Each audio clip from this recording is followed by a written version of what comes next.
Hi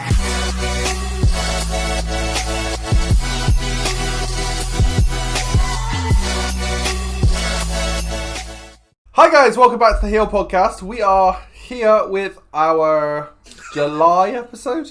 I've just seen Phil's face. He got a big shocked. I wasn't. Phil wasn't ready, but we're going because it's 20 past 10. We were supposed to start 20 minutes ago, and I was fast asleep 20 minutes ago. How are we? Did we enjoy Money in the Bank last night, boys? Good. Yes. Yeah. Yes, I did. did. It was very good. Before we start, obviously, we're going to say that we're not touching AEW because we have actually organised this time. We have actually organised an exact time, or exact day that we're going to be filming a AEW podcast. So there's too much to catch up on. There is. You're going to have one a next lot to catch up on, weekend. so we might have to start from scratch essentially. But yeah, it's time for us to become some AEW fanboys, as we've been watching it quite a lot recently. Anyway, yeah. We've all enjoyed it as well. Let's be honest. It's been good. Mm-hmm. But yeah, I mean, we'll focus around the old Money in the Bank. Great pay-per-view. Great pay-per-view. I think a low-key great pay-per-view as well. No one really expected it to be great, but it really was great. I think watching it, I was like, do you know what, this could be good, but I weren't expecting. Yeah, if you looked at it on paper, you'd be like, eh. But wrestling's not played on paper. It's not. And to be fair, you're never really going to lose with the Money in the Bank match, are you? Like this is what I said. It's always a good match. Always a good match. Before we get too far, though, go check out. He's down there and he's opposite me. Go check out Phil from Off the Line. I links are in the description as always. Because let's be honest, you probably won't watch all the way to the end. And do it now. Ronnie's prediction is Philip Schofield. No. Let me know in the comments who your prediction is. Right, if you want to know any context for that, you tell me. Go to Discord. If you want context, go to Discord. You tell me a celebrity in the comments. That's your prediction. You can find out after then. Good on Mr. Tumble. Anyway. So, before we had actual Money in the Bank, we had one of the worst months in wrestling for injuries. Yep. We had many, many big names missing from both big promotions, really. In fact, I think there was a couple missing from New Japan as well. If I'm right, when we watched the New Japan one, I think you said GOD weren't there, but I think one of them's injured at the minute. Oh, okay. I've got a feeling one of them's one of them's injured at the minute, so that's the reason why they weren't there.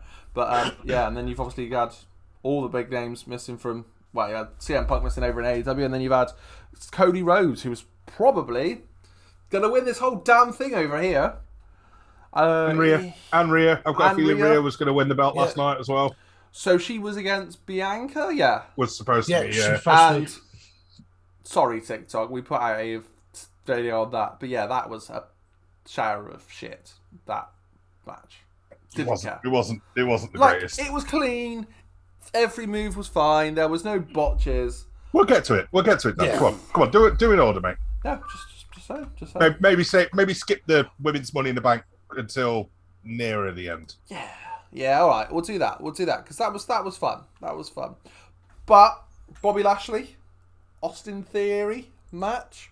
We all had, except from Titch, but I think there was the COVID talking, that we all had Theory to win this one still.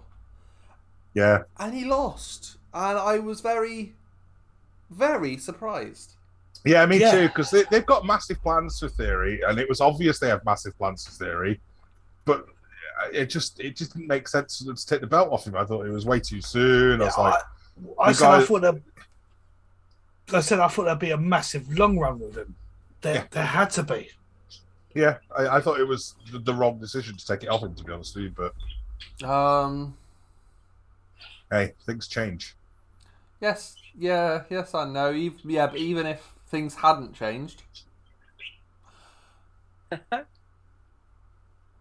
I mean, have a few for Bobby Lashley to then cement yourself as one of the big boys. Because we said last night he's only 23? Guys, 24. Yeah, 24. Guys, only 24. Like, it's fine having Mental. losing to Bobby Lashley, because Bobby Lashley isn't a minor star. He is a top tier star. He is. He's a main title. He's not one of the minors. Yeah, he's beat Brock Lesnar. He's beat some of the biggest names in the company at this point. So it wouldn't have done Theory any harm to take a loss and then come back stronger. But I mean, we'll get to that as well, I suppose. We'll get to that. I'll save my little nugget of till we've covered everything else, and then I'll come back to it because I don't want to get too much into other stuff. So okay, all right, cool. all right, yeah, that's fine, mate. Absolutely fine, no problem at all, my friend. Match was good though. Yeah. We had right from the start. We had like what's it called? Like it's not a choke slam because it's not around the throat. it's like it was like the old Big Show showstopper where he grabbed it by the chest. Yeah, I was going to say put Gorilla it down, Slam, but but that's not right. That's something different. He's not afraid of taking bumps, is he? No. it was a big old leap into the air for that One of slam. many. That was very good. Lots of Very good. lots of uses of the old pillar as well with the microphone over there. Yes, that was a Nice. brilliant spot where his head went into that And then Yeah. shoulder, but we had A-Town. Did he hit his A-Town? he hit a spear. He hit a spear, then He he hit the didn't spear. hit his A-Town down. Then Bobby Lashley grabbed his anus. No, he didn't. Got him in the Oh yeah, he went for the diving. He went Yeah. for the roll through the ropes and spring up. Yeah. And That's what that Lashley was. caught him in the sky and just pressed him. But it was a full like, I have you anchored in place here now. Yeah. There's a finger It in was your in there, anus. nice and deep, like. Yeah, I know it's a dude, like. You are not going nowhere. This wrestling malarkey is not for you, my friend. Or maybe it is. Maybe it is. Maybe Ricochet's thinking, wish that was me.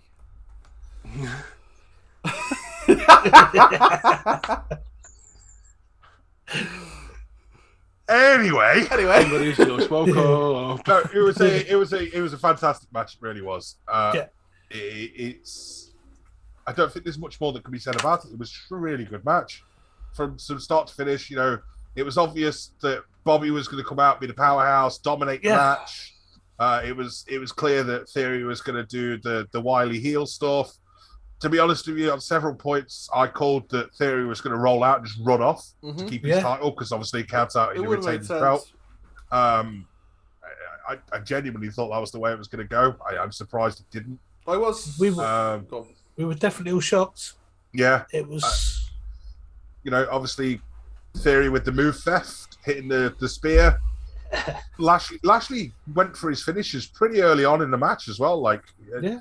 Theory dropping down into the fetal position, lying on the mat, like, please don't hurt That me. was so bizarre. Like it was a moment, but it was Yeah. like, what? Yeah. But it worked, it was part of his heel persona, and it worked against a guy the size of Lashley. I think everything in that match was really good. And I liked it was he got him. He got him to submit rather than pin him as well, because that's where that obviously it makes sense size wise. Even though Theory's a big guy. Yeah. I do hope they give Lashley a bit of a run with this, and not just a transitional champ now. That was something.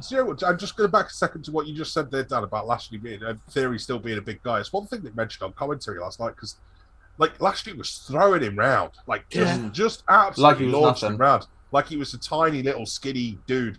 And Theory's a big guy, like he is ripped. Yeah, He is in great shape. We've been saying how good Montez Ford's been looking recently, but Theory's probably still considerably bigger than him. Yeah. And like commentary at one point had to turn around and be like, "Hey, you do realise this is a full grown man. He's massive. Like, what are you on about?" Like, I think it was Pat, maybe. no, it wasn't Pat. It was Corey? Pat was dancing. It was Corey. Corey talking to Smith. Byron. Okay. Such a big commentary team now. There's actually probably more top commentary team than bloody AEW fit wrestlers at the minute. Yeah. But it was a good way to start the regular matches, not just obviously the money back. So they are their own separate thing. Yeah. It was definitely made it memorable with the shock win. I reckon I've had a thought because we've shat on Meltzer recently because it's Dave Meltzer. What would you give this out of in our 5-star rating, boys? The THP ratings. I think we should start doing this for the matches. Do you really want to do this? I reckon we should start them. Okay. This match, I would give. I'm going to be quite critical. I'll be honest. I wish I'd have known that I had a schedule. I'd have made more notes and sort of got into it a bit more. Okay. They're not official. They're just in the podcast today, and if people like them, let us know in the comments, and we'll do it as a regular thing. I tell you what, I'll do it for this pay-per-view as non-canon, but going forwards, we'll do it properly because then I can actually sit and analyse properly. But like for now, I reckon about 3.5. I was thinking about 3.5. I was going to give a 3. I was going to give a 3. That's probably a bit critical, to be fair as well. Yeah. But yeah, it was good, solid. That's the thing, isn't it? Solid, completely solid. Yeah. 3 is. Like, there was no. If you hit a 3, in my opinion, it's so solid. Yeah. Bianca Belair, Carmella then followed it. It was 7 minutes long, man. This was the longest 7 minutes of my life. I felt sorry for both the girls, to be fair, because I really don't dislike either of them. I know other people aren't big fans of Carmella, but I don't dislike her. Like, She plays a character well. I like her heel stuff. Like, she does it well. However, I felt sorry because obviously this was supposed to be the Rhea Bianca match, and this was supposed to be the Barnstorming match, and I think this was supposed to be the women's main event rather than Ronda Natalia. Yeah. And I dare say, but we'll get there. I think Rhea's injury had a lot to play on the whole night as a whole. To be fair, Yeah, I think you're probably right. Because that would have been a great match because they've done it a few times. What, 3 times now? 4 times? Although have they done that many as one-on-ones? They haven't, have they? It's usually been in triple threats. Rhea Bianca? But I really think this was going to be Rhea's push. I don't remember, if I'm honest, mate. Go on, Pete. What was that? I think this was going to be Rhea's push because they've really started to. Because Judgment Day's just started up, hasn't it? Like, you know, she's the one of the faces of Judgment Day. You look. I said this. Now Rhea's gone. Judgment Day all of a sudden appeared on main event, and it was like, hold on a minute. Yeah, I see people saying about that, but I wouldn't read too much into that. They've appeared once, for fuck's sake. Yeah, no, but I think fair, they've done nothing else as well. No. So I think they're finding their feet again, essentially. I think they're waiting for now. Rhea. They need to get that character build back up and to find themselves as a team, really, with Damian Priest and Finn. It's not something they're already used to. They've got to. No. It's going to take a little bit of work to gel, you know. Yeah, I think Rhea was a key part of that faction. There, I think you're right. Yeah. I think you're right there as well. Yeah, I do think Rhea was going to be obviously the woman face of that stable, and she was a singles competitor. Whereas I think Damian and Finn are probably going for tags. Yeah, don't hold me to that, but I don't see Finn or Damian going for the main title, and I think a stable that centre around a mid-card title would be a bit silly. So I think it's going to be a women's title and the tag title. I think they should do as well, where that one goes. The tag division needs that. It does need work. Yeah. How long is she out for? Sorry? How long is she out for? I don't think it's been disclosed. I don't think it's disclosed. They haven't even said what it really is at the minute. No. Yeah, rating wise, it's a hard one because as a match it was fine. It would get a 3, but the whole thing, I can't get the whole thing, no. it'd be me. I'm struggling to get it past a 1.5. If I'm being honest, I was about to say I was going to say about 1. I don't mind the women's division. Some of the rest I think are brilliant, but these two I've got no interest in. I think I'm going to be more generous than that because I think as a looking at it as a match, purely non-biased opinion, I think I'd give it a 2. Yeah, I was thinking 2. It wasn't. I don't remember any of it, to be honest. No, this was the big P break. The other women's match, we were just there going, right, come on, finish. And Phil was there going, come on, finish. Phil likes Natalia, if you guys don't know. No, he just had a really itchy chest. Yeah. Okay, that's what that was. He was itching his chest. Just move on. Sorry, what's your name? Susan, whatever your name is. I call out Jeff Bezos last night, and call out you from YouTube. Don't call out YouTube people, and if this appears on TikTok, I don't know who you are. I said this last night. You are irrelevant to me. Hi TikTok, can you verify us? Please. We'd love a blue tick. But we've got you this far. Usos! Usos! This was really Obviously retained. However, we're lucky to retain. They shouldn't have got the pin. Mm-hmm. I'm okay with the storyline that they're pushing on this because realistically, we'd have only got this match again at SummerSlam. There is no other tag team feasibly as possible to face the Usos, but at the same time, there is no reason the Usos should have lost this. If they do go and lose it at SummerSlam now, do you know what? I'll be fine. Well. I'll be fine. They need a big match at SummerSlam, and this is a big match. So that's the thing. There are other tag teams that could challenge to the titles. You know, you can put Ziggler and Rude in there, or something like that as a one-off during like a smaller pay-per-view. For example, but it's SummerSlam, so it needs to be a bigger show. But yeah, we had to. The match was the finish. There was a couple of good spots. We ended up with the what we call it. It was like their 1D, but it was a flatliner, wasn't it, rather than a cutter? Yeah, rather than the cutter. Which was very strange to me. And then the pin was with the shoulders up. All intentional, by the looks of things, all plans. It wasn't a case of the ref fucked up.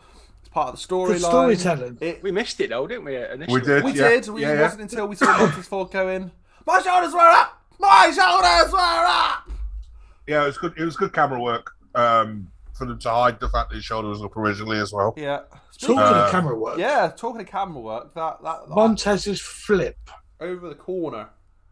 And literally the camera was face on, so you see him come towards you, land on both of the Usos, he ended up grabbing the camera. Well, it wasn't that. It was actually the clip before. It was actually the shot before that as well, don't forget.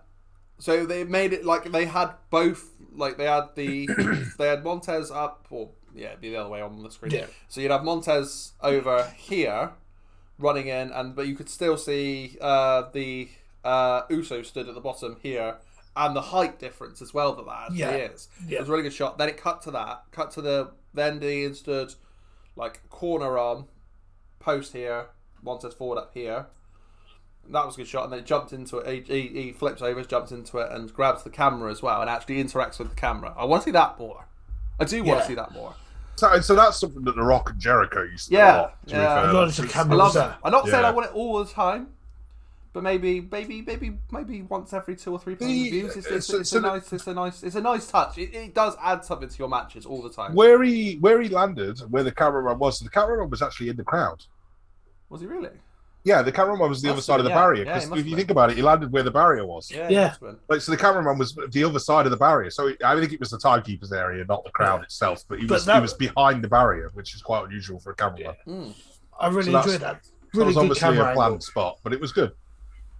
I think for me, just when you talk about stuff like that, that's why WWE is still that bit far ahead. I'm not seeing a lot of AEW, but if you take the all-round product, it's the production. The production is so far much better outweighs still. anything that AEW are doing, and it makes so much of a difference. It does.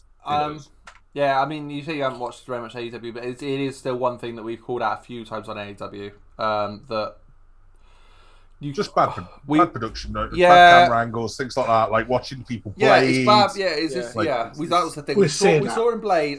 Did we catch Moxley Blade? We definitely caught him throwing something his underneath. razor or whatever it was underneath the ring, didn't he? Yeah. So yeah, I think the thing was it made it obvious as well because you see him roll out for pretty much nothing, and then within 30 seconds his face was covered in blood. You see him throw it back under. Yeah. Like I'm okay with Blading. Like it's not my favourite thing. I don't like it. Like I don't. If it's part of a story, tell it. But don't make it obvious. You've got to make it right.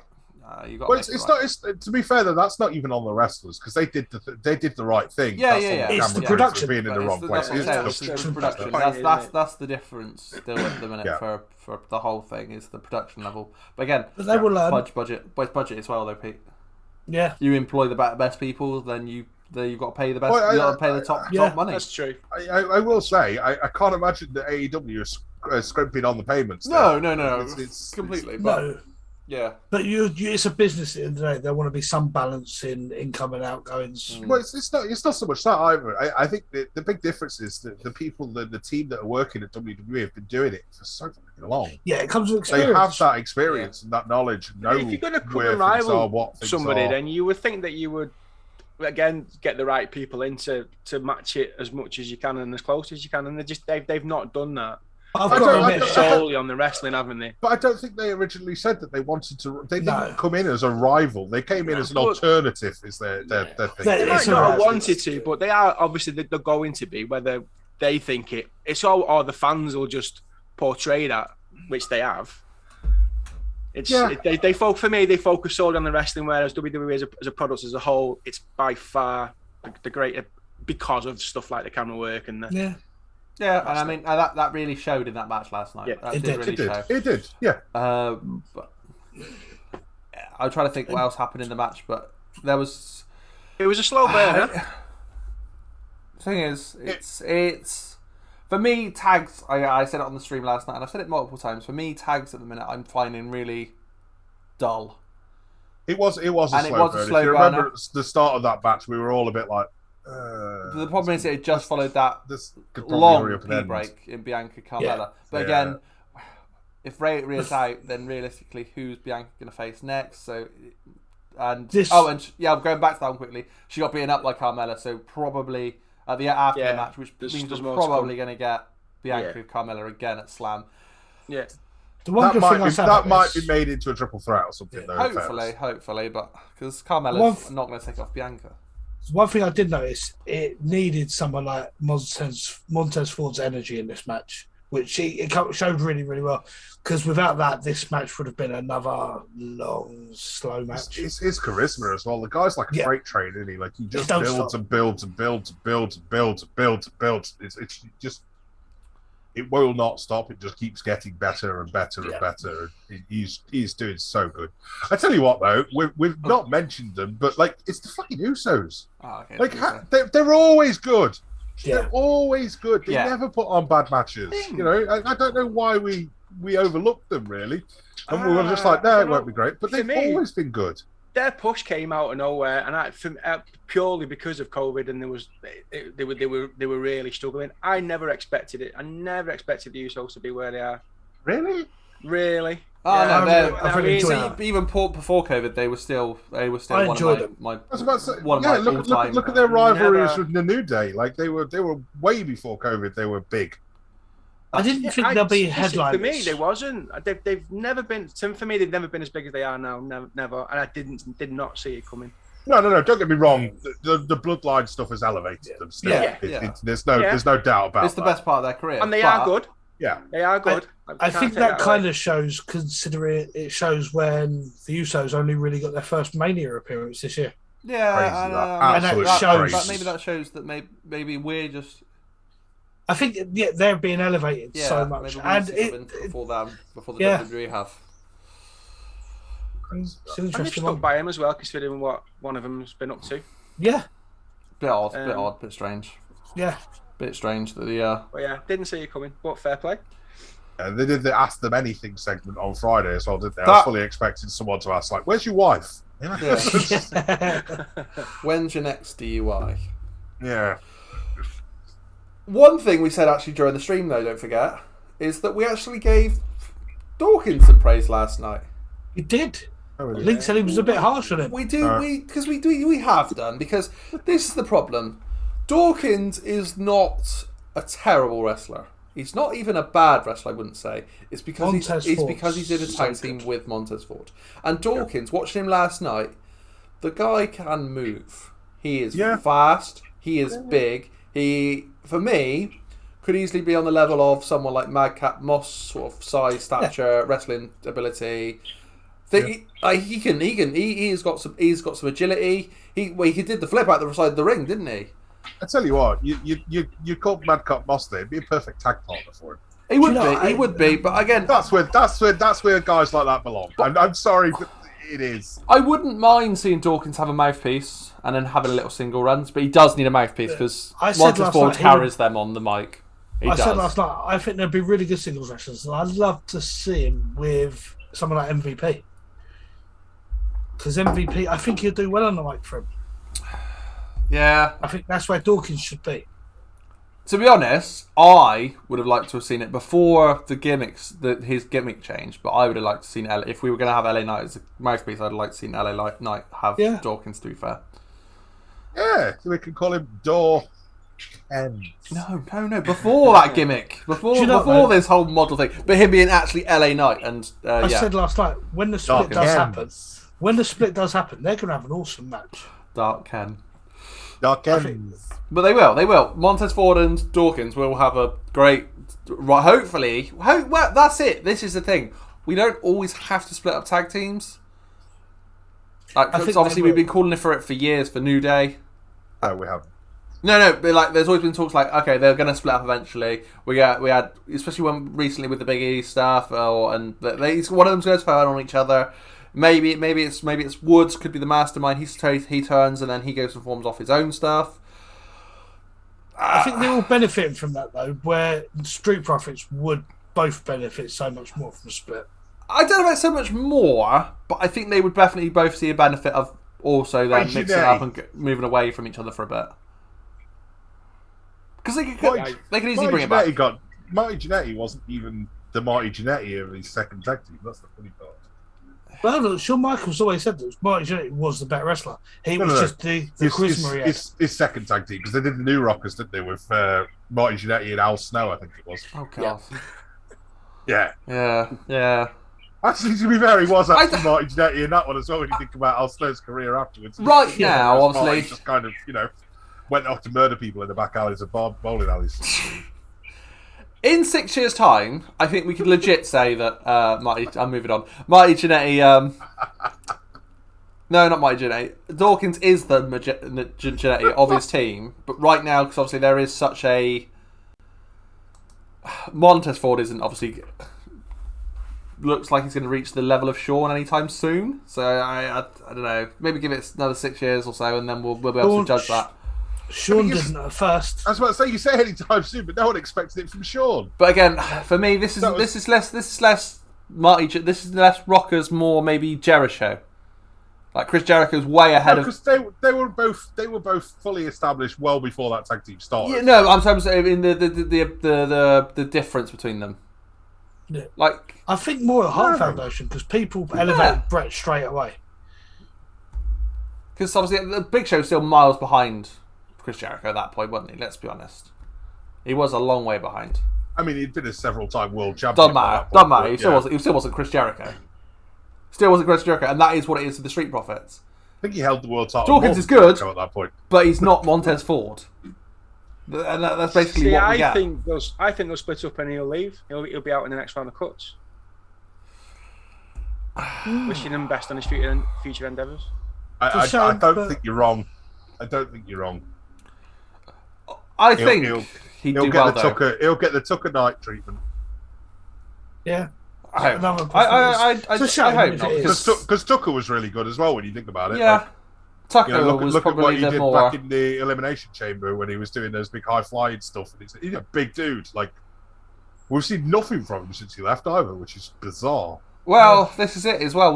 We don't want to wish too much on Dawkins and Ford splitting because. Well, look what happened with Tucker and Otis. It's true. The one that was supposed to be the character, the charismatic one, he stayed. The other guy that's probably the backbone of the tag team, could be probably in this case as well, to be fair. He leaves, and then Otis gave him money in the bank, then got it took off of him, then done nothing, and now he's stuck in Alpha Academy with Chad Gable. Don't get me wrong, I don't dislike them. But they're not doing much. He hasn't done fuck all since Tucker and him split. And I do wonder if that would happen with Street Profits as well. Even though Montez Ford is that good. Yeah. I get what you're saying. Yeah, they have done. They've got a bit of a track record of pushing the wrong person from a tag team. And I mean, they get the Kurt Angle child storyline to fucking. Yeah. To Jason Jordan rather than Chad Gable, which was the one that absolutely made sense. Yeah. Anyway, so we've had what? We had a 3, we had a 3.5, a 2, and then what we got for this one? give it a 3.5 again. I was going to say a 3. To be fair, if we're saying 3.5, Yeah, I'll go back up with you guys on the first one, and I'll bring this one to a 3. So I'd say it's more about a 3. I think 3's fair. I'm going to go 3.5. Okay, so 3.25. I think it was slightly better. We're having 2 decimals now. What? I think the finish added a lot to that. Half a point for me was Theory's finish of that match. So I know we haven't so far. You've probably written these down, Dan. I got him. Yeah. I got him. Okay. Yeah, I got him. In his head. In my head. In your head, zombie, Right. zombie. You probably should have slept, then you wouldn't be a zombie. I have a lot to say about this next match, but also nothing to say about this next match. It's I have nothing to say about this It's match. weird. Ronda Rousey versus Natalia. Skip that match yet. Don't go there yet. Yeah. Don't skip. No, skip nothing. We need to. I think we we should need to go go back back to we the do, first. we do. We need to go back first. Well, no, we can cover the Ronda Natalia part. Let's cover Okay. So So let's get that disrespectful. done out of the way. That was, I hate to say it, boys. That was all right. I do hate to say it, but because it was slow paced and it wasn't an Usos Street Profits match, where it was positioned would have been before, would have been where Bianca Carmella was, and would have been a better position for this match. Because obviously I was saying that Rhea would have been higher up on the card if it had been Rhea Bianca. She made Ronda wrestle, and she did wrestle, and it wasn't. She did. I said Ronda that wasn't during it painful. as well. Ronda wasn't painful in this match. She actually was doing some technical submissions. It did look like they were back training again, and Natalia was training her. There was a couple of submissions that were just terrible. Like it really wound me there up. was again. They were both dropouts of the submissions and then carrying on the submission, weren't they? But is that experience? Probably, yeah. Just move on. Move on if you've dropped it. Don't just carry on with it. I really do think that Natalia needs to work out her hand positioning a bit better on grapevines and stuff. Because the hands were in dodgy places a lot of those times. Oh, when she was doing her she had her in the stretch. The octopus stretch. Yeah, she had her in the stretch, and her hand was whoop. But it took away focus from the actual move. It did, but it gave us something to talk about. So maybe she shouldn't have done. It's frustrating because we knew that Ronda was never going to lose that match to Natalia. So we sat there for 12.5 minutes going, This is a fun training exercise, isn't it, boys? I mean, that is what it was. It wasn't. It was. I enjoyed it. I really Of course liked you it. did. You loved Natalia. No, not just because. Yeah, just because. Because, It's not she's because good. you like Ronda. Let's be honest. Say what you like. Say what you like. Natalia's good. She's a Yeah. technically sound I've wrestler, never and it shows. ever Right. argued the fact that she's a good. bad in-ring wrestler. Natalia. me listening titch. Natalia is a safe hand. Yeah. And that is not the position on a card you want to be known for, really. Well, Like, it's definitely as- not if you're going to be fifth on. Yeah, if you're going to be in a title match, in a world title match, a safe hand is not the position you need to be in. This You is where I need to think it be was a switched. star. There's a difference between a star and a safe hand. She is. So there is the argument that when all other avenues have been exhausted, they come back to Natalia and then they start again. But I also think that if she had won, she's a really good bitchy heel champ. The problem is, I want a bit more build-up. And I'd have liked to have seen that. So obviously, Phil, you said that you haven't watched too much WWE recently. done It has felt very sort of the last sort of few weeks it's been thrown in that we're gonna have Ronda. No, it was announced it was announced a while back, wasn't it? Natalia and Ronda. And then it's only the last. She won a match to get into that match. And then that was what 6-7 weeks ago. Something like that. Yeah, And then it was only there was only actual build up for it, like proper. Yeah, this is Natalia talking in the last 2-3 weeks. This is what I mean. So it's whenever Natalia's involved in a title, except for maybe when she was Divas champ, it always feels like they've got nothing else at the minute. Let's put Natalia in, have a good match, and then we'll move on and we'll think of something else at a later date, kind of thing. Yeah. I mean, I think that's a little bit disrespectful for her because I think she could be a really good bitchy heel. But she needs that build up of a gimmick, is what you're saying. Yeah. I would really like to agree. I do agree. I would really like to see her with a couple of younger females, like having a little stable and having a run a stable. They've not got enough women on the roster. And then she could be the head of the stable. Bring a couple. She just has from horses NXT. everywhere.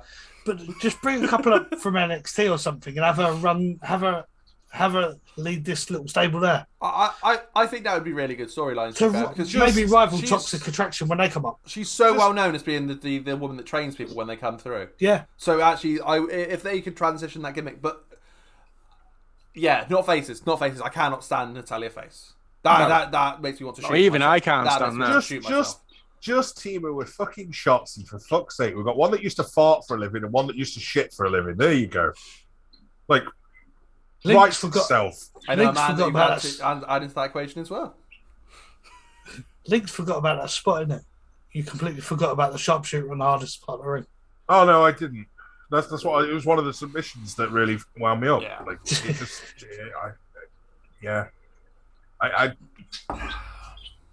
I need to remember that once you've lost the pressure on a submission hold, it's no longer a submission hold. And they seem to forget. Yeah, they seem to forget. That was Ronda. That was Ronda. Well, it wasn't just Ronda. No, Natalya did one. Natalya did it too. Natalya was the one that Ronda fell over, and then Natalya was going like, reaching for the rope still. It's just like, there's no pressure on the hold anymore. Why? Why are you still in pain? But I don't think that's inexperience. I think that is lack of having a gimmick at the minute. If you stuck a gimmick on the lass, then maybe she could make that work. But she doesn't have anything. All that she is at the minute right now is Natalya. I think it's inconsistent. She's not Natalya. There's something with like this special gimmick she's got about her. It doesn't have to be anything actually impressive. She just needs something other than plain Natalya. But I don't think she cares. I think she's more than happy with what she's doing and what she's done. And she's not bothered. She knows her place there. But this is the same. She's going to be there. She's going to be there forever. Like she's got a job even when she stops wrestling. Yeah. Like she'll be a trainer. She'll be a producer. She'll be there forever.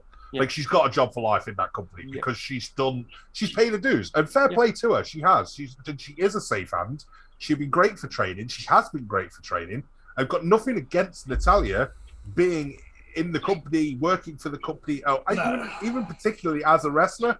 I just don't understand why she was put in a title match, and I don't think that really she needed to be. The thing is, deserved it. If I'm honest, this is the same Natalya who only a few weeks before she didn't deserve it. Only a few weeks before winning that chance to get into for a title match, she had the quickest loss in like a few seconds. Yeah, and it's like you go from that to winning a match for a title contender. Yeah, and I think that's why I come back to the fact that when all else fails, just throw Natalya in and we'll start again. I think that's what you're kind of getting at there. Yeah. I'm ready to score. Like I don't think there's much else I can add. Out of 5. Okay, that's impressive. 6 out of 5. Fuck, you know, we've Dave Meltzered it already. We've already broke the scale before. We've already fucked up our own scale. Go on, I'll do mine last. One. I might be generous and say 1.5. Well, I was going to give this a 2.5. It weren't as good as the other matches I've looked at, but the thing is, Bianca Carmella match didn't have anything wrong with it. It just. That's why I just didn't have. I didn't have the interest, and it was where it was, and that bored me, that match. With this match, I was like, okay, a couple of good spots. I genuinely think that you've both been slightly overcritical there. I'm going to give this a 2.5. I would have given it a 3 if it didn't have those horrible issues with the submissions that just weren't in, and they were still screaming. That really annoyed me. You just wanted a stroller involved. I did want a stroller match. Yeah. Can't have Phil. What are you rating then? And we can. I'm giving it a 3. All right, so we're about 2.5 then. Yeah. All right, fine. Yeah, we'll bring it up a whole point from my one. Yeah, all right. That's fair. Yeah, I enjoyed it. 2.5. High 2 is 2.5. I suppose it'd be, wouldn't it? To be fair, to have it half a point behind overall the Usos match ain't that bad. It's probably Just saying. Next pay per view as well. We're just going on a 10-star rating. I'm not. Like, it's too difficult to split down. Well, we can make our own rating. We don't have to be. Yeah, we don't have to be 5. Yeah. We don't have to be 5. So we can. I just try something. We're gonna do it. If it was out of 10, I'd give it a solid 6. We're gonna do it out. We're gonna do it out. 69. Of 7. We're gonna do it out of 7 from now. We're going right now, 69. We're gonna go out of 10 for future reference. We are going to be really accurate and give it ratings after 1,000. Yeah. I mean, I could do that. I could literally sit down, write out a scale of which bits you're rating, how much you want to rate each fucking stuff. You'd stop enjoying the wrestling, though, wouldn't you? Let's be honest. You would. Yeah, you would. You'd overanalyze. We'll jump back before we carry on because the women's opening match, the women's Money in the Bank ladder match. Right. Wow. Right. Wow. Wow. Where do you want to start? Right. I'm gonna give this 3 words that sums up the whole thing. Botch. Fun. Entertaining. Yeah. And that sums up that entire match in one go. I can do it in 3 syllables. Cluster fuck. I loved it. It was so botchy. It made it better. It's completely right. I can't remember who said it. Was it you, Link, that said it? It was Phil. It was Phil. It was Phil that said it. But yeah, if if the match was cleaner, you wouldn't have enjoyed it as much. The thing is, it showed, and it opened a perfect match to open it with because it showed. Do you know what? It's not fun and games. They're having ladder matches. There's actual bits of metal in there, and it showed that things do happen. It was good. I'll be honest. There were so many spots and moments within this match that we're not going to be able to cover it all. We're just not. We're going to forget bits. I strongly suggest anybody watching or listening to this podcast, you go and watch that match because it is worth a watch. Absolutely worth a watch. Yeah. Sorry. Do we all just want to pick one standout moment and go from there, or? Yeah. I think we could all come up with different ones after what happened. Trying to think when Liv came off and you thought she'd missed it, I thought it was meant. Oh no, she definitely missed that. Yeah, she did. She 100% missed it. She 100% fucked it up, but she recovered it well. Yeah. I've Shotzi's. If you watch the TikTok link, I might even play it at some point. I don't know. I might do. I might not. Okay. I tell you what. We'll do it bit by bit. So before you give yours there, Pete, because you know exactly where I'm going. We'll cover what Phil's talking about. But go on, Dan. What was you saying? If you watch the TikTok, you can go and find the TikTok. If I don't play it now, the move she actually finished pulling off that move against Lacey. No, Lacey. It was Lacey. She hit the move. The move was clean in the end. Yeah. But holy shit, she had left that ladder. So she was that move was intended for Raquel. The ladder was here. At the top of the ladder. She was out here at one point, and she managed to bring it here and managed to pull Lacey off of the ladder with her. Yeah. And credit to Liv. Credit to Lacey as well.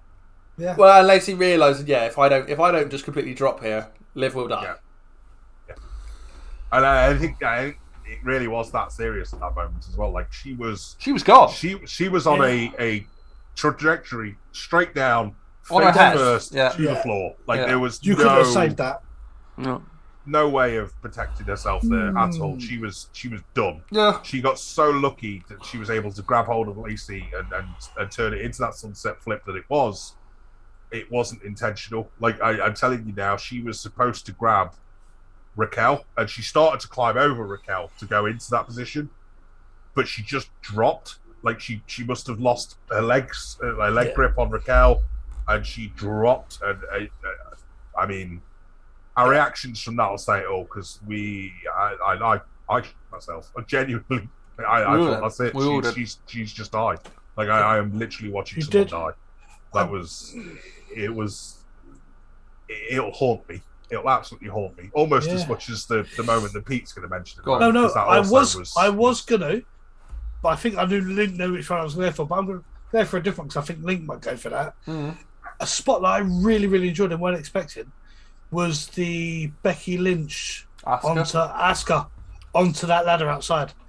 I weren't expecting Becky to take a bump like that. That was. I mean, I don't think Becky was expected to take a bump like that. The ladder was definitely supposed to break. Like that was. I think it was definitely supposed to be a botched ladder that they couldn't use. Gimmick ladder. Yeah, there was definitely one of the other ladders was definitely one of the gimmick ladders that shouldn't have been as well in that match. That was the one where it was all completely twisted, and I was like, oh my god, stop fucking using this ladder, please. Stop using the ladder. Stop climbing that ladder. That is twisted to hell and is not stable. You are going to die. We all thought that Raquel was going to put Asuka through that ladder that was lined up between the ring and the commentary. Oh god! Could you imagine if you tried to powerbomb her through it? Yeah, and we thought that's what was going to happen. I thought all of a sudden, thank fuck Becky did miss the spot. By the way, did we notice that? Yes, how far over she went? She went too far. And her back just caught Asuka. If she hit her full if on, she'd have gone straight on, that would have been. Oh, that would have been bad. Yeah.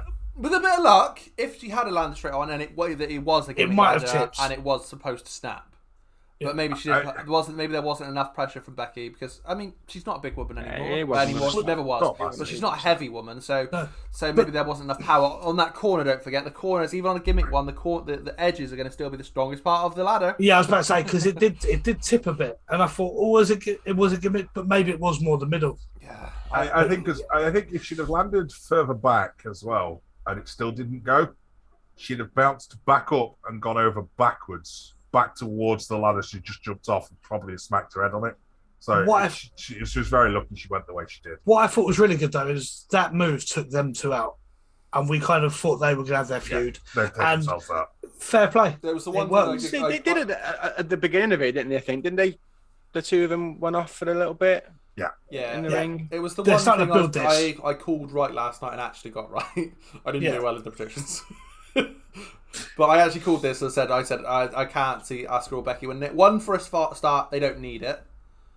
Two, they've got their feud. Why would they not just carry it on in this match, take each other out, which they did, and then that be that? And they don't need a title. It was for this feud. To some extent until the very end. Obviously, Becky was involved in the end. In all fairness, let's not forget she was there.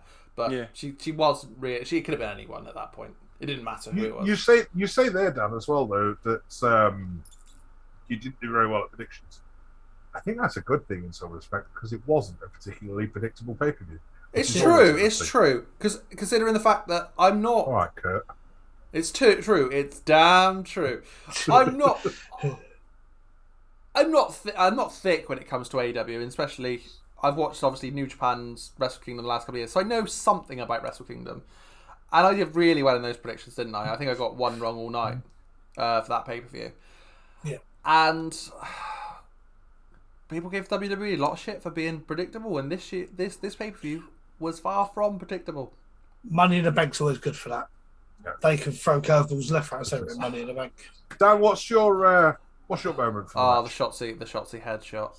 Okay, I mean, to be fair, I think I was going to go for that as well. Yeah, I don't think you guys clocked it when it first happened. Yeah, I clocked it straight away, and I was lost for words. I couldn't speak when it first happened. It was disgusting, She's just cracked her head. Like she just instantly does blood as well.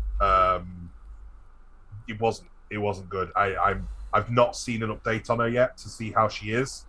I can't imagine she's great. I really do hope she is okay because that was bad. There was a lot of botches in this match, as we have mentioned. Obviously, there was the big one from Liv at the top of the ladder, which Phil mentioned as this moment. Shotzi had a few. Shotzi and Raquel had a few, and I think we all said actually during the match that it was down to it comes to experience. Yeah, it was down to inexperience and excitement as well. You know, this was their first big match in the company, and the nerves are going to be there, the excitement, the adrenaline's going to be on full flow. They were both going for it. Well, this was definitely both their debuts in a ladder match as well. I was about to say a multiple ladder match. On the main roster. Everyone else has been in a ladder match. Yeah. So, and I would have said this is one of the quickest paced ones they've ever done for the women's. It was. Yeah. And that was also part of the problem, that you had two inexperienced people being thrown into it that were trying to do things with weapons that are awkward shape, maybe not weight-wise, because Raquel could obviously clearly lift the ladders and things, but Big ladders She are was awkward. struggling to get things unhooked off the turnbuckles. They didn't get the positioning right for one of the things that she was going to do. She looked like maybe she was going for some sort of gorilla press, like on the ladders with, I think it was Becky and Liv. But she couldn't get to the middle, so it was very one-sided weight-wise, and Again, inexperience of using weapons though. But it didn't help though that you had about 4 ladders all laying around the ring. She was trying to step over those ladders to lift other ladders. Stuff. It was. Yeah, it did make it awkward. I mean, there was one moment with Raquel. She dropped Becky. I think Becky did a. I think I know what you're. Hurricanrana. I think she went was for Hurricanrana. Was it Asuka? Yeah, it was. But Raquel dropped her anyway before the move was complete, and Raquel basically had to climb in and underneath the ladder, and for a solid, probably only 5 seconds, but it seemed like a long time. She got her head on the turnbuckle and the rung of the ladder on the back of her neck. Yeah. And she didn't have an arm through. Now, if one of the other wrestlers, because they did have a spot where that got pushed into her, and it was obvious that that's what was going to happen. If one of the other wrestlers was rushing and got to that spot a little bit early, we'd be having a very different conversation today. The thing is, that would have been a broken neck, no doubt. With ladder matches, it exposes you big time because other wrestlers can help you if things go wrong. With a ladder, you ain't getting no help there. That you're fully exposed there. Yeah. It was worrying last night. Some of the botches were very worrying, and quite eye opening at times. Shotzi's run up the ladder. Oh, I remember that as well. Where she missed her foot, that could have been nasty. That could have been a real knee problem if she was lucky. But after all was said and done, okay, we didn't feel the strongest, but I liked the finish. The boot off by Liv didn't feel like she'd hit Becky that hard, but we had the moment where we had both the ladders. Becky was all the way up, Liv went all the way up, and she didn't knock it off. It was sort of Becky pushed the other ladder, so it went towards the ropes. Liv put her foot on the rope, bounced back, and then knocked off Becky. I was hoping that could have been a bit stronger, but the problem is if she'd have had to have pushed back off of the rope harder, which would have meant her ladder would have probably gone the other way, knocked Becky's ladder over and killed them both. Yeah. But Liv Morgan is now our woman in the bank. Yeah. This is Money in the Bank. Yeah, there was a few times that we thought other people were winning it. I'm not upset. I'm not upset by Liv at all. I think it was an okay call. I never expect her to cash in and be successful anytime soon. You know, it was. I'm gonna go out on a limb. I'm gonna go out and say this flat out. Based on this entire night now, I wish it was Alexa Bliss. Fucking wish it was Alexa Bliss. Right. I've got a reason that I wish it was Alexa Bliss even more, but I'll get to that in a minute. I really think.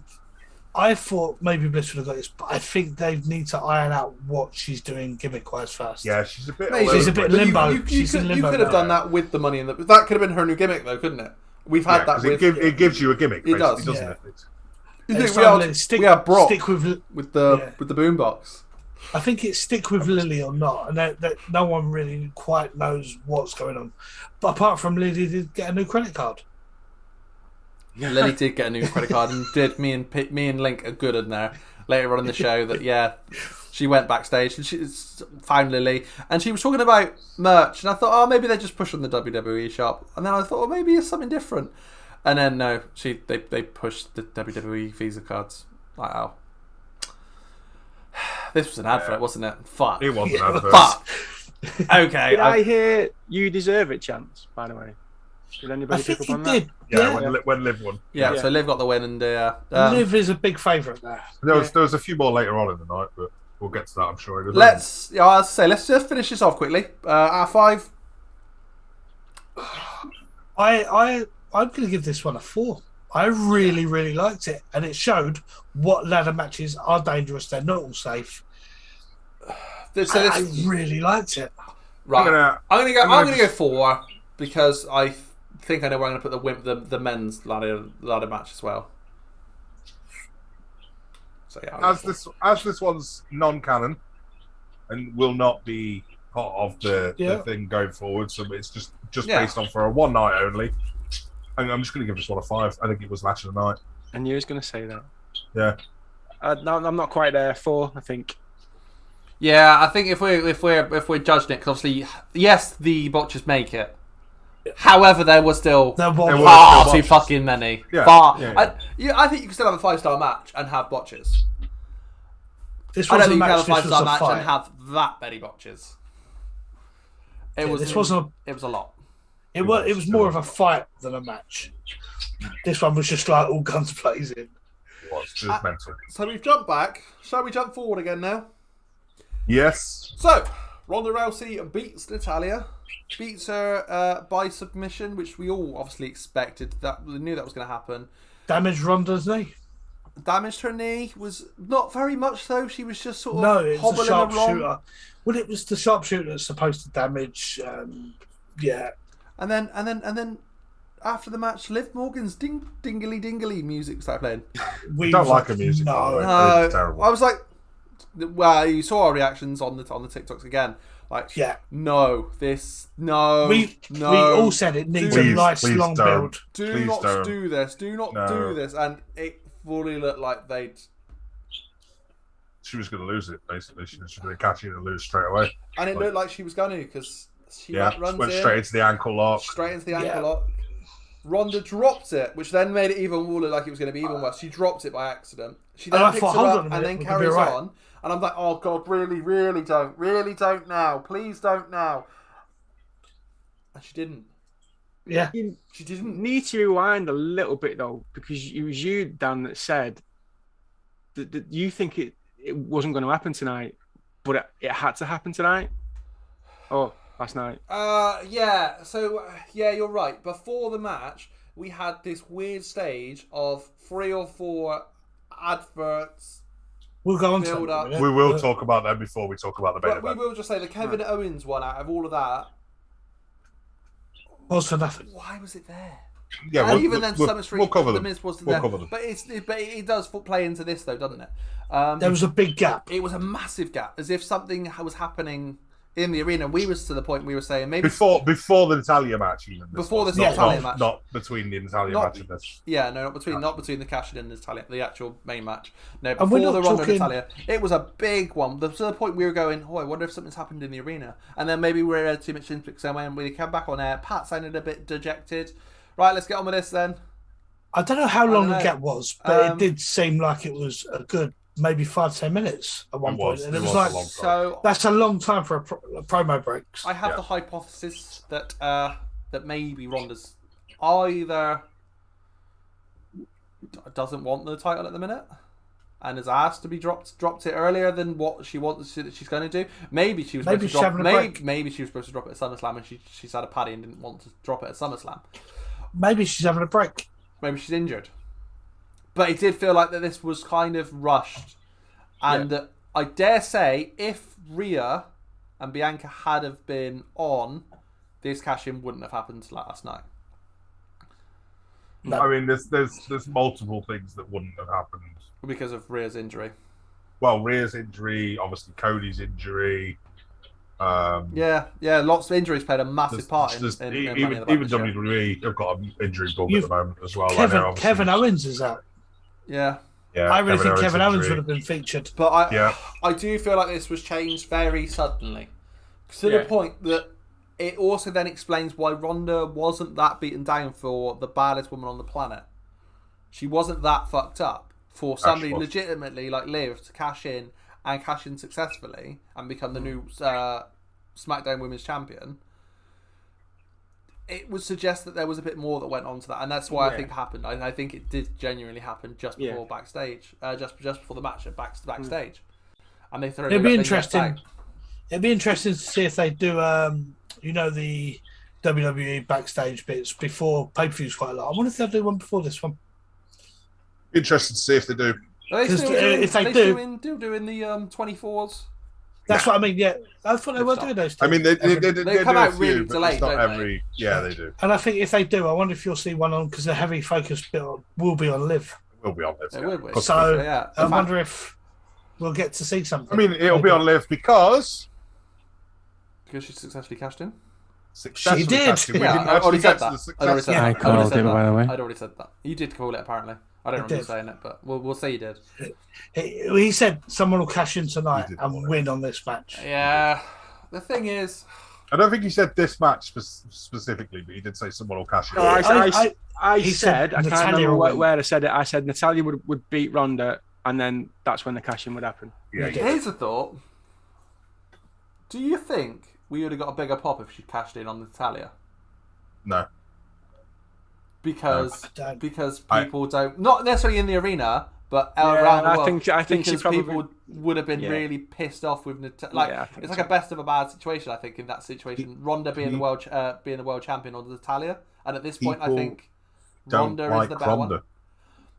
But I don't think people People would have don't like Ronda. I don't think people Like- would have wanted Natalia as the world champion. I mean, the crowd as well during this cash-in were mental. They Yeah, were because booing Liv the is shit out of Ronda. yeah, Liv is loved, and the thing is as well. I see this. I reckon this could go somewhere with Rhea when she's back because I reckon this will reignite their feud again. Yeah. Now they'll give They were a Rhea tag team Ronda, for a while. yeah. It would make And sense. then they started feuding in different factions, didn't they? But, now although technically different shows. but she can come back Yeah. from wherever, can't she? Let's be honest. Yeah, Depending on how long this injury is as well, people will forget where she was before. Yeah, but that'd mean Judgment Day got moved shows as well. It would take a lot just to It's move not from the shows. it wouldn't. Just them appear on SmackDown 1 week. Like they could appear on SmackDown like literally 3 or 4 weeks before Rhea's return. And that'd that be way that. they get to keep the belt on Bianca for a bit longer. Liv and Rhea have a few. They work Especially, well together. but the thing is, the get out of that is if they are definitely going for, if they do go for the tag titles, it doesn't matter which show they turn up on at the minute because they're unified. I personally, and people might hate me a little bit for this, I personally hope that Liv is a transitional champ. It'd be a shame for the Money in the Bank, really. And It'd be a bit of a waste. She's a transitional champ because Bayley's coming back. That's what I hope. More times than not, the Money in the Banks are transitional. Yeah. Sadly. Yeah. Well, I mean, faces don't make good champions. I've said this a million Yeah. times. Faces do not make good champions. Liv is a face. And it's usually the face. It's more often than not, I think, it's a face that wins it. It's more often than not that a face successfully cashes in. Yeah. Because obviously it's the whole crowd pop. It's that go home feeling that people have. Like, Yep. you want to give them that. But thing is- I'm not upset. I'm not upset No. by it. I'm not upset by Liv being world champion at the minute. I can see people done it with Bianca. Everyone loved it with the face at the title, and everyone seemed to get a bit stale on board there. They've been pushing Liv for so long. I reckon they might let her have a bit of run because I think the crowd will stay behind her. I hope not. And while No, the crowd they stay won't. behind her, They I won't. They won't. Because they didn't for Bianca. Bianca No, but- was so over, like ridiculously over. Yeah, And Yeah, we're as soon saying- as she got game champion, it was like, yeah, okay, we've seen it now. It just yeah. faces don't make good champions. I'm sorry, they don't. Speaking of a face and a heel, actually, we can't really give her a rating for a cash in. No. Speaking of faces You can't. and It was slash too short. heels, do you want to talk about the vignettes? Yeah, Let's I talk think about we the vignettes. do Yeah. need Start to. from the K- earlier one. KO1 was. Honestly. I didn't get that. I've told you. That was- that was weird. I do think that was something involving the Ronda That was a Natalia filler. build up. Or the fact is that maybe Ronda and Natalia weren't aware and they were sort of just doing the I think the fine that's tuning. definitely possible. Is that they'd only just clued them in to the fact that there was a cash in tonight. Yeah. Like, Yeah. Although Ronda would have been pissed. because it wasn't. None Maybe that was of that part was of it. on the. Yeah. None of that was on the rundown. Like, No. obviously, normally things like that are on the rundown. That and was the probably cash-in part of wasn't it. on it. So I guarantee Ronda would not have been happy if she was told last minute you're losing tonight and there's a cash. I mean, Ronda may have been clued in that that there was a potential, but like to actually know who's won the Money in the Bank, the fact that they're cashed in, the fact that they're winning it. Well, they obviously didn't talk it through long because Ronda got her in. It looked like Ronda was fluffed out big time. I don't think it went bad. I don't think it went bad. What else we had? The Miz. We had the Miz one with Logan. Obviously, that's not so bad because that one does feel like build up for him versus Logan. We started with the Logan ones, didn't we? Right early on in the show, And we they're started fine. with Logan's re-signing or Logan signing, and You said about a link, but I said I think the reason they've done that so late is because the contract time was only this week. I reckon no one knew until this week whether this match definitely was going to happen at Slam. yeah. Now Logan signed, they're going to push this to the moon. Whilst we're on the topic of Logan Paul, the people that are actually watching the podcast, here's a nice little thing for you. Later in the week, we will have a episode of the first heel project hot take type thing involving Logan Paul from me. Yay! Logan Paul on YouTube. Whoop, whoop.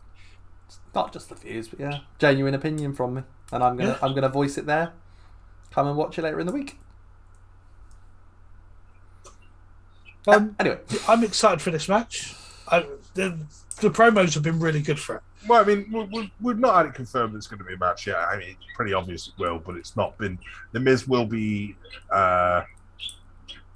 addressing the challenge tonight on Raw, won't he? Tomorrow night. The thing. Tomorrow. We're on Sunday.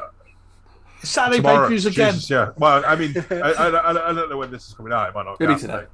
Okay. Well, tomorrow then. Sorry, everybody. I'm an idiot. It's fair. It's fair. He is. On Monday, on the 4th of July, Raw. Yeah. I mean, makes sense. He's Logan Paul appearing on and just beating up Miz. That'd be good. I don't see him turning up on the 4th of July. Nah. Yeah. Either way, I'm pleased about it, and I'm glad that he's got somebody safe with him, working with him like the Miz to get him into it. I was happy with all the Miz promos as well because they went through Miz's whole career. Like it was almost like a Miz appreciation night at one point. The thing is, the promos that were shown for the Miz. They did that for a reason. They did that for a reason because there is a lot of similarities in terms of him and Logan. It's just that Logan is the more modern version of the Miz. Miz did what Logan did before, like the platforms that Logan is huge on even were really a thing or even existed. One of the platforms he was on it wasn't a thing, and now it's already gone anyway. It was proper reality show time for Miz, wasn't it? Yeah, but they are there's a lot of similarities in the two of them. So he'll do well. He'll make the money. Yeah, I'm excited by it. I think the reason I like it even more, he's not there just for the money because at the end of the day, he don't need the money. No, I don't mean him. I mean, he'll make the company money. Yeah, he's a fan, and I love that. I love to see a fan. He'll bring a whole new range of fans over. I'm a big fan of that. That's where the difference is for me. It's between someone like Logan and somebody like Ronda, by the way. Because Ronda's there to make the money, and she does make them money, but she's clearly not a fan of the rest of WWE. She said it. She liked Roddy Piper, and that was about it. She sat on it so many times. Whereas Logan fucking loves it. Not even entirely convinced she liked Roddy Piper. She just liked stealing his gimmick. Well, he gave her a jacket once. Yeah, well, yeah, that's it. But that's because she used Roddy Piper in UFC, didn't she? So, and Rowdy's also Roddy Piper. Yeah, that's the connection. So it's not even. Yeah. So you're right. But yeah. That's the real difference. That's the real difference between your money earners. Logan coming in, he actually loves the wrestling, so can only be a good thing for the business. But I'm just going to step on my own toes there a little bit. There's no Bad Bunny. I'm just saying that. Right? Fuck off! He shits on Bad Bunny. Shut up! Don't even go there. Don't even go there. You're one of the people that thinks that Bad Bunny did really well in that Mania match, and because he did. No. He did. John Morrison fantastic really because John Morrison carried him. Go and watch the match, and you'll be really disappointed in it. I watched it. And I'm not disappointed. You'll be really Bad Bunny disappointed. was shit hot. Shit. He looked really good. He did look really good. Let's move on. Is it because he nailed? I'm not having this. No, Bad Bunny was awesome, and everybody said it. Is it because he nailed the Canadian Destroyer? I forgot what he did now, but he was good. The Canadian Destroyer that was completely John Morrison. Yeah. I was about to say Morrison should never have been there. It's Bad Bunny was actually picked up to do it. Yeah, his feet aren't on the ground. Don't get me wrong. Fair play for the guy. He did well. He took a couple of bumps. He did well. He wasn't great. He wasn't amazing. He got way overhyped for what he actually did. John Morrison. He was all right. Gets absolutely fucking screwed for that match. I'm not having this. You are. And You're on our Logan podcast, did. bitch. And Logan did do the Eddie tribute as well. Just the Eddie. Did. Yeah, but then so did Sasha Banks, so I'm not that fussed on that one. Oh yes, let's pass. Right, carry on. Right, but going off topic slightly, and I'm quite glad you brought up Bad Bunny because there's another big fan of wrestling that's not really a wrestler but is a wrestler because he's around the company day in and day out. And he's also a fan of UFC. I don't know if anybody's seen the picture yet, but Pat McAfee was sat in the audience of the UFC event that happened immediately after Money in the Bank with Vince, Steph, and Triple H last night. Love it. With a neck brace on. Yes, Pat McAfee had a neck brace on last night. So, I mean, reading through some of the comments, apparently Pat McAfee was attacked by Baron Corbin last night. Did anybody see this? Because I don't think I did. No, they mostly had that on as a segment. But he was also smiling loads and loads and loads. That's going to show on Raw, isn't it? And that he was attacked at UFC, by the way. That's what possible. It would be, I reckon. It could why they had either after the show went off the air, he was attacked. It could be one of them internet exclusives that we've not had time to watch yet. It could be anything. But from what I've seen, and that's what apparently has happened. But he did have a massive grin on his face while he was posing photos with the neck brace. So very, very excited. To see how cool is it to see Vince? Because that guy is incredible. How cool is it to see Vince at a UFC fight match? 30 minutes after his pay-per-view finished, by the way. 30 minutes after the show went off air, Vince was photographed in the crowd at a different pay-per-view. I mean, it's yeah, exactly. They are also in Vegas, and Vegas is not a very big place. In all fairness, it wouldn't. No. I'm not saying like, oh, there's no way he could have been there. He must have left his own show early to go there. That's definitely not what happened. No. You had AEW stars there as well. Oh, no, we didn't. The photo of JR and Tony Khan was from UFC about 3 weeks ago. Like it's from an old UFC. Wow. Yeah. I've seen that photo circulating. It's not from last night. Well, that's kind of that would be quite interesting. Yeah. That mate. Yeah, it's from an old UFC. But we had more than just Logan's promo, didn't we? And yeah, we had this weird one with all the. Well, I don't think we can do it justice because I don't think any of us paid enough attention to it. I know it's still around and we could watch it now, but straight away I thought, hold on, are we getting Bray? Within seconds. I think a lot of people thought Bray. Go on, Phil. Just to go back a little bit, just looking at the pictures on Twitter, have you seen who else was there last night? Say that again. Have you seen who else was at the UFC last night? Go on. Tony Khan and Jim Ross. Phil. Well, I just said that. Have you just said that? They've literally just said that. I had a full conversation. Looking at pictures. Yeah, and Tony Khan and Jim Ross words at the UFC last night. That was a 3-week-old picture. That's an old picture from a different UFC event. Right, so what Dan will do now is he'll put this bit out and this will never be seen ever again. I'm not. We literally just had a full conversation about it while you were so far. I'm sorry, I can't do two things at once. My apologies. Check out Phil off the line. Oh, he's great. He's great.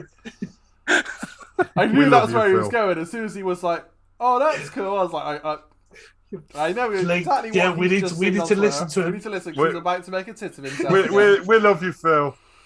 He's about to make a fucking mug of himself. Yeah, we watched. I mean, we kind of half watched the promo when it first aired, didn't we? Like, I don't think any of us paid enough attention to it.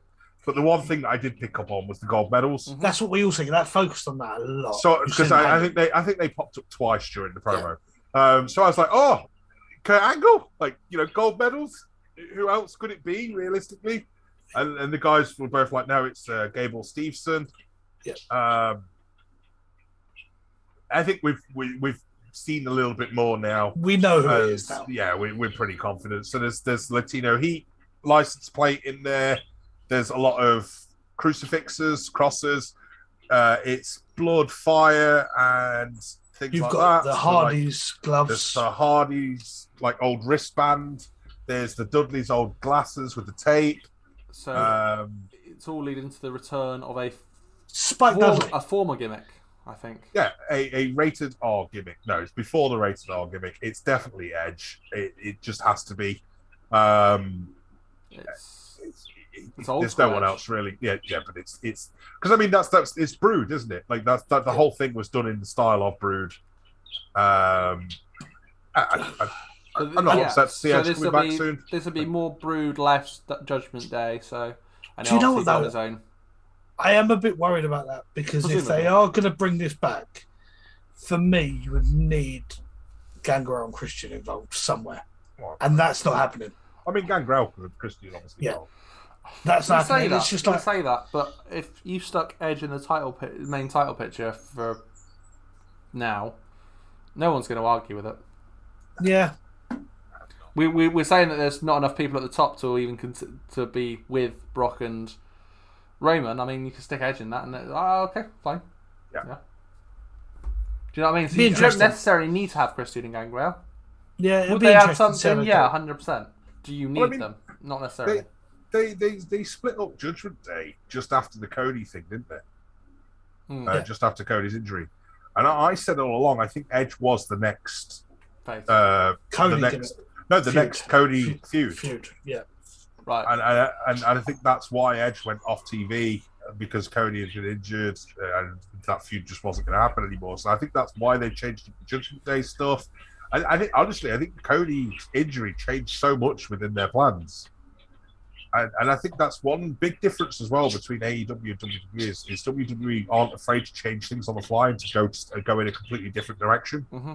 Whereas AEW, they seem to have these long-term storylines in place and they will not falter from them. Mm-hmm. So obviously with the Punk injury, it's obvious to me, I think anybody that's really paying attention, the whole MJF thing with MJF, storyline, quitting, not wanting to be with the company, being really annoyed that Tony Khan's bringing in these ex-WWE stars and paying them big money while he's still getting a smaller salary and all the rest of it. I think that whole build was so that they could have MJF versus Punk. I think that's what that whole build was all about. And then obviously Punk got injured while MJF had already been fired or suspended indefinitely or whatever he currently is. I think the whole thing with Punk getting injury and the reason that they put the belt on Moxley rather than someone from AEW is so that they can continue that storyline for MJF when Punk eventually comes back. Punk will come back. They'll have the match with Moxley. Punk will retain, obviously, or regain whatever they do, is because obviously Moxley's the interim champion now, and then they'll still go back into the same story. Is what I'm saying. Though they don't falter from their stories. They go back to the same story. They just delay it. Yeah, and I think that's the big difference between AEW and WWE. WWE have a schedule. So they've got big long-term storylines like Roman and Rock, which we all know is coming at some point down the line. I mean that is a big exception to the rule, isn't it? Because they'll interchange things in between though up until that point. Yeah. Whereas I don't think AEW are willing to flex as much with that sort of thing. You couldn't wait on forever for The Rock. You can't. Yeah, hope that Rock's going to say yes because he's The Rock. If Rock says yeah, okay, I'll do it now. And they're like, what? Right now? All right, let's do it. Yeah, sorry, we went on a bit of a tangent. You did. I just wanted to make sure we kind of covered that because I think it's a fair argument. And we have one more match to go. We do with the final match. So we obviously had Drew McIntyre, Madcap Moss, Omos, Riddle, Sami Zayn, Seth Rollins, and Sheamus in the Money in the Bank. They'd all legit qualified. All seven of them. All seven of them. And seven, okay, it's all right. It's a nice number. Well, Adam Pearce thought that we could raise it one more and we could have 8. So we got Theory. Well, I mean, we all speculated quite a lot beforehand, didn't we? Before he was actually announced as Theory, it was like the names are thrown out Cena. Fucking. You imagine if it had been Cody. I would have lost my shit. I've seen crazier things happen, but absolutely. There's the Cena return at bloody Royal Rumble. Yeah, Cody got thrown out. Cena was thrown out. Owens was thrown in. Yeah. There's a lot of names that we all injured. But even weren't Brock mentioned at one point as well? Yeah, because I mean, I think you were taking the piss. They who doesn't love Brock? They landed at the last minute to win the match. They wouldn't have done that again. Not yet. Well, it wouldn't have made sense. He's already got a title match next pay for you anyway. Yeah, which is another reason why Drew wasn't going to win. But yeah, that was it. Theory was in, and it makes sense for his gimmick that he's still part of Vince's protege, and which is why Adam Pearce was excited about it, because his boss told him to be. Yeah, but that was an interesting turn for me. Is that Adam Pearce didn't seem upset by the fact that it was Theory. He seemed very excited and happy to be introduced to him. Didn't we have something the other day with Sonya and him that he's not part of the authority figure anymore? What happened the other day with that on SmackDown? Oh, Sonya slapped him, didn't she? Yeah, but she said something before that about... She put in a complaint because the other week she went to him to ask for a match and he threw her in a handicap match. Which was bizarre at the time, in fairness, because a heel in a match against two faces was just like, what? Why? For a massive pop, what they should have done was have no chance, just start screaming over the speakers just before the match started and have Vince come out and say, right, I'm putting someone else in.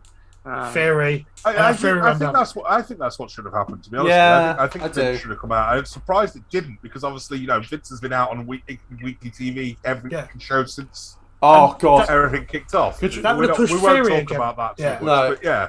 Theory being the eighth man is better than the other thought I had. Adam Pearce, all excited, about to introduce this person. We're at Money in the Bank. Here comes the money! Oh, I'd be like, no! Yeah, I'd have Vince brought Austin Theory and Austin Theory goes steaming in. It would have made so much sense, and it would have kept him as Vince's protege still. Yeah, it would have made more sense. He lost. Guess sense. what? I don't like that. You're going in Money in the Bank now. Yeah. And it's a shame in some respects, because it kind of made the finish obvious, and we will sort of... we can't avoid it, really. Theory won, and it was just made it a bit too obvious at that point, and we were just trying to find ways that it wouldn't be him. But that was the ultimate thing. That was the ultimate thing. I'm not upset that it's Theory. I'm not a big fan. I'm not a big fan of last minute entrance. I never have been on the Money in the Bank. I like the whole build up. At least it happened before the match started this time. Yeah, there is that. I'm not keen on what feels like cobbled together finishes. I said I wanted Liv to hold this briefcase for a bit longer and have a slow build and just take it for almost a year. Theory needs to, I think. Yeah. I think he needs to. I mean, he has to. He needs to keep this for the whole year. He's not at a point yet where he's ready to challenge someone like Roman. No one is. Or Brock or he is the future of the company. He is the future, but he's not the future now. Exactly. Have they dropped the actual wording that this lasts for a year, or can they cash it in any time? It's any time before the next Money in the Bank. Liv did. Well, I mean, if you watched the promos a couple of weeks ago, it was telling you that they can only cash in at WrestleMania. Well, that's obviously not true. Liv cashed in last night. But no, I'm interested to see where this goes, and it's going to be for a world title, which means Roman's got to lose one. Yeah, he will eventually. They're not going to keep both of them together for that much longer. I wouldn't have thought. I'd be very surprised if we go another year. I think we'll have it in the next year that we'll have the split. Yeah, it'd be an interesting one because Roman because he can still be world champion then, can't he? And just still have one of the titles. Right. I mean, that's kind of the beauty of the briefcase, isn't it? It gives you a million and one options. Yeah, we're jumping too much into the future for it though, because let's talk about the actual match itself. Yeah. Omos getting buried by the ladders, nice.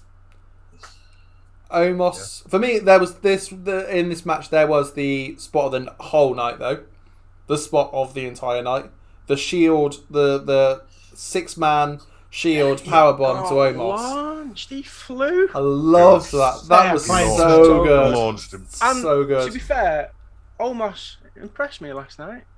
Yeah. I'm not a massive. I don't get him as such. I'm not sure why he's there. What the plans are he's for too him slow. in the future. But he is. Yeah, Actually, big. I thought he did all right considering. He won't climb a ladder, but I thought he did all right. Do you know what? That really bugged me. I'm not gonna lie. So on SmackDown, we had all of them up on the ladders doing a talk, and then for some reason Omos stood there like a lemon. Just I tell you what though, we can put him being scared of heights out now because that launch, he was 6-7 foot in the air. Like, but he is he's already not scared of heights. but he's already 6-7 foot in the air, so that's fine. Yeah, he is. So but This- obviously you had the ladder, you had them being higher in the ring already.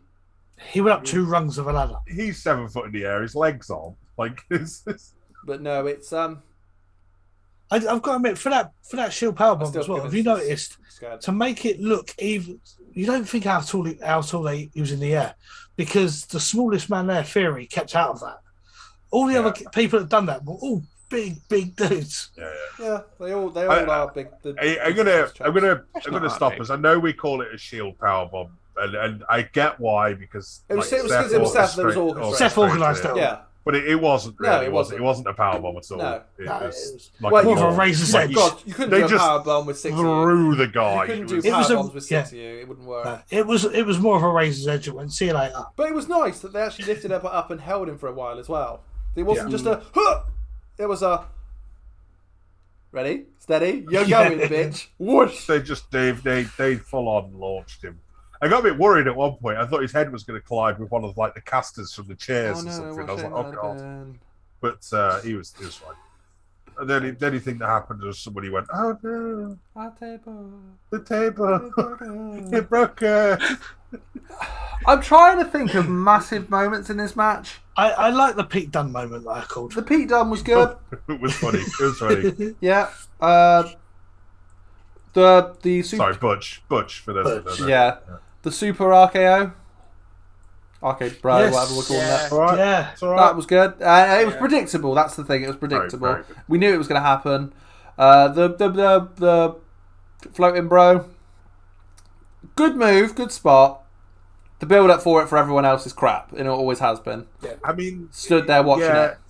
The issue I have with big ladder launch spots, especially in the ring, is it's why. Like, if you could climb a ladder and get to the top of the ladder that easy to be able to jump off it to jump onto people, why can't you just do that in the middle of the ring and win? Yeah, true. Like, True. that's What- my issue with those spots. What bit was it that Theory was holding the ladder while everyone else was watching up? Who was that for? That was that spot. It was that. That one, was wasn't that it? spot. that. It was the floating bro. Yeah, he was Yeah, it was lying down at the bottom sneakily with holding his the arm ladder. over Yeah, the it ring. was. Putting some weight on it, just so because it would have wobbled otherwise. To be fair, whilst he was doing it. But to be fair, they had to come up with some big spots to try and keep up with that women's match. The women's match was match of the night. I'm sorry. They had to have It some big was. spots. It definitely was. Yep. It definitely was.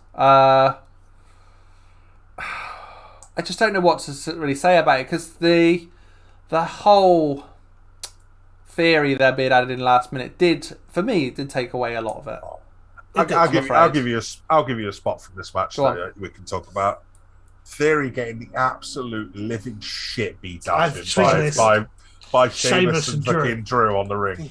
Oh my god, that poor guy's chest. Did you see the one point? Absolutely beat this The last, shit out the of last him. ones that connected, and his chef's red already. Oh, yeah. Drew was actually, you heard him slap. They weren't punches, they were Oh, yeah. slaps. I mean, And then Sheamus went to go for another one. And he just ducked down. And he's like, "Fuck this, I'm not taking no more of these. I mean, you saw even on Drew's that he was just like, nope, started pulling his hands Yeah, up, yeah, yeah. blocking it. He was, Because that's when the slaps started. They weren't the punches, they were the slaps. yeah, Yeah. they were taking some liberties with Theory last night. It was I a think bit mean, but it was funny. I mean, but I we're think going to it's get a deserved. nice. Yeah, I think we're going to get a nice Gets little money in thing the with Sheamus and Drew now, though. Yeah, well, that's just it. It makes it even a bit more confusing because obviously we've got Clash at the Castle, I thought not the next Drew and pay-per-view, the one Sheamus. after. I think Sheamus Drew will be the SummerSlam match to decide who faces Roman at Clash. I think that's what's going to happen. With Maybe, and what? And then You'll we- see- and you'll then- see and then Sheamus maybe say- we'll that. Because see they're some- both from this side of the pond, and Yeah. I think that's where that's happening. Triple threat. It's maybe, nah, not for a main event. Like, At Clash. I mean, let's see. maybe, Let's 'cause see. it's still not one of their big pay-per-views, really. I mean, it is for us because it's yeah, us. and- because it's here. Let's But see for who's them the it's- last man standing first, and we'll probably have a better idea. Yeah,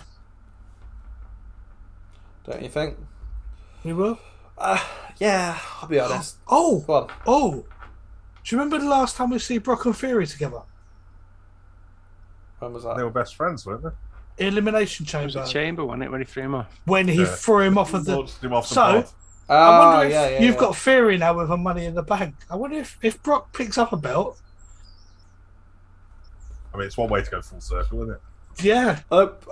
I wouldn't be surprised if it'd be a shame to get them done so quick and early, the 2 cash-ins.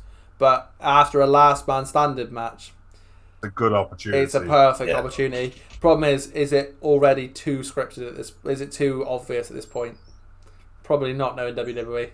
But then again, last night wasn't obvious, wasn't predictable. So It really was. who knows? Who knows? Was it Who though? really knows? Was it though? Was it it what? Predictable. I said not predictable last night.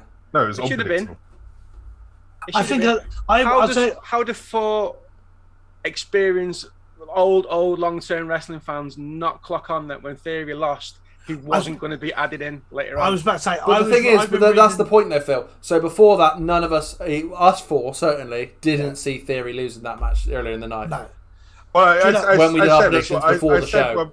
I said when we spoke about the Theory Lashley match earlier on that I'd come back to it because obviously Theory came back in this match, and that's exactly it. Like if I'd really thought about it when he lost, it would have made it obvious. But I've been reading through comments on posts, and a lot of people, as soon as he lost that, they went, "He's the extra person in the Money." Yeah, and that's fair enough. But what it wasn't predictable before the pay-per-view started. No, it wasn't. Whereas no one would have had a clue. if we're saying it now that he could cash in It against makes so Brock much sense. and Roman after the last man standing match at SummerSlam, and that does happen, that would be predictable.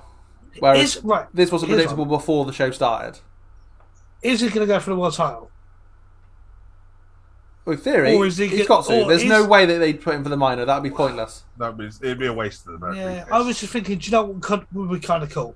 If Cena is coming back and he tries to take the one title that Cena's never won. You've pitched this a few times for them to use the briefcase on minor titles. It's never going to happen. It'd be such a waste. It'd be such and for someone to do it would make them an absolute moron. Like I'm afraid so. I'm afraid so, Pete. I'm afraid so. I just want to see Theory versus Cena for the IC title. Be so random. Really would. But then that means we end up Volta losing it, and I don't want that either. No, I mean, Theory. Cena said when he came back last week that he's not. He will be back, but he's not just doing one match. He'll be back for a few. Yeah. So Theory will have his match against Cena, probably at Mania. Yeah. I don't know. Mania United States match, maybe. He's going to be back at other times as well. Because I don't think he's going to be back in time for SummerSlam now. I don't think Cena's come back. No, I think it was a one and done for the last week. I think that was it. I wouldn't be surprised. Hang on, I wouldn't be surprised to see Cena added as a 5th competitor at Survivor Series. Possibly. There's a lot more people in the ring. He can come and do a couple of spots, and then he's got that build up. He might even appear in the Rumble. Then we've got a bit of Elimination Chamber. Then we've got Mania. And then that Mania, he could then lose to Theory, the United States champion, and then that him be his run. All of Good that run. would be complete nonsense as well, because we might end up with Cena turning up tonight for the 4th of July. Absolutely. Absolutely. It's the 4th of July. It's Cena. It makes sense. We don't quite know, which is good. I like that. I do like that we are currently in that stage where the injuries as well has made things even more unpredictable. So yeah, very much so. It's a good thing and a bad thing for the companies. It is. It really is. Look, we are 2 hours in nearly. Yeah, give us. Well, we're an hour and a half in. Let's give us the rating. I'd say. I'm gonna 3.5. I'd say 4. I think that's harsh. It's a good match. No, because I had the 4. I had the women's at 4, and I'm not going to put it on par with that. That right there is why I scored the women's a 5. Because I thought that this match was too good to be a 3, but not good enough to be a 5. That's why I scored the women's a 5, because the women's match was better than this. Ironically, this was probably the better match. The one I enjoyed the most was the women's, for sure. Massively. And but again, because there were so many botches, I remember more of it. That is a weird thing. It's a weird thing as a wrestling fan. I think that's kind of down to wrestling fan psychology at this point, because as fans, and I think this is true for a lot of the internet wrestling community, is we pick apart matches, we pick apart all of wrestling. We're always critical. We always want to argue and say how bad things are. Yeah. You know, we are very. Wrestling fans in general are very negative about wrestling. Mm-hmm. Like it's been something that we've said from the start. It's something that we don't want to do as much. We want to try and be positive about wrestling because it's something we love. You know, and if you're negative about something forever, eventually you stop enjoying it because you're just like, well, this is crap. Like we say it's crap every week. Why don't we listen to ourselves and just stop watching it? You know, if you actually try and give yourself some enjoyment from it, you might actually enjoy it. I forgot why I started that tangent. I enjoyed this. Yeah. I enjoyed this match. I enjoyed this pay-per-view. And yes, we look at botches. I enjoyed this Botches was why I podcast. started That whole segment from Link there was a complete botch. And if you got this far, you'll remember that one forever. It was. Sorry. I think I'll put him out of his misery, and we'll probably round off the podcast there. Phil, thank you for joining us last night, Phil, and today. I enjoyed it. There will be more to come, I hope. Now that it's Saturdays, it'd be nice to have you back more, mate. Yeah, for sure. One more thing that we should probably add as well. What? We all lost predictions. Yay! Yeah. And because we've all lost predictions, we are all choosing each other's outfits that we are going to wear live at Clash of the Champions, Clash of the Castle. I do that all. I've done that multiple times now in Cardiff. 2 months' time, basically. So be prepared to see us all dressed like twats. It'll be a laugh. Yeah. And on that note, please like this, please share it, please subscribe, and we will catch you in the next one. See ya. Cheers. Peace.